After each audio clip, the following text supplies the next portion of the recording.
In the midst of seemingly endless indie throwback first-person shooters that too often miss the point of what they're aping, the 2019 release of Hedon has been quietly overlooked.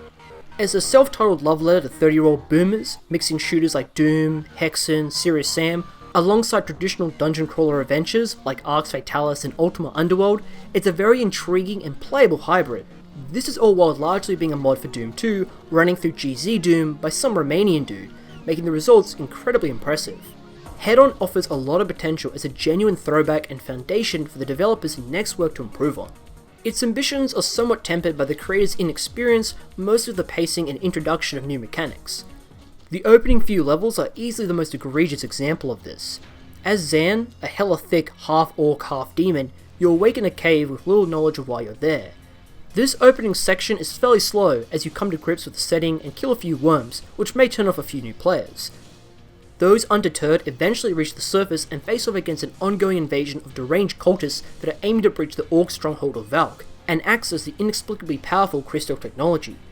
The plot is laid out through dialogue dumps between levels, but more so by documents that are sprinkled across the environments. These are essential to understanding Hedon's lore and mythos of different factions, tribes, and character motivations.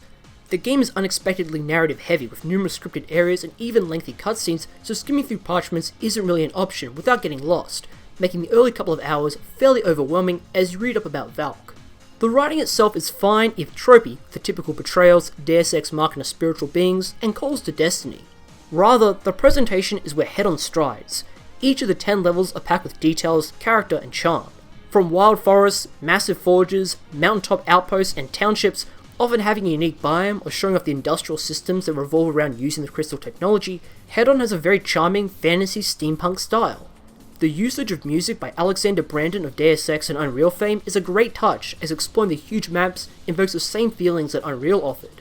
The diversity of textures, decals, and miscellaneous items makes it hard to recognize that this is running off Doom 2's engine, albeit very modified. Unfortunately, people booting up Hedon expecting a Doom-like experience will be somewhat frustrated by the frequently slower level progression that focuses on puzzle solving and platforming over straight combat. Much like Hexen, you have the generic keys that open doors, but you also need to repair and activate mechanisms, craft and mix items, follow combinations and patterns, and even learn spells. This can make backtracking quite frequent as you move through an area half a dozen times. Thank God for the map. It's a far cry from most contemporary shooters it pays homage to.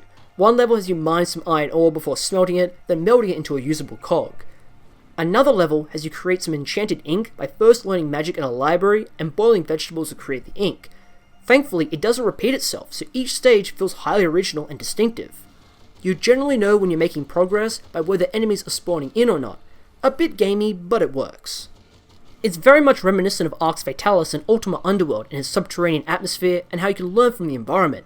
I really liked how you can craft different weapons and potions by following recipes or unlock secrets through orc rituals, a nice reward for those paying attention. How Hedon plays is much more self-explanatory. You have 6 different weapons, initially starting with an axe before picking up the assault rifle, auto shotgun, explosive crossbow, gas grenades, and the endgame energy rifle. Most of the weapons have a secondary fire mode, like a flamethrower or a charged up attack, and they're all very useful even late game. I especially like how you can throw the axe, which gives most targets.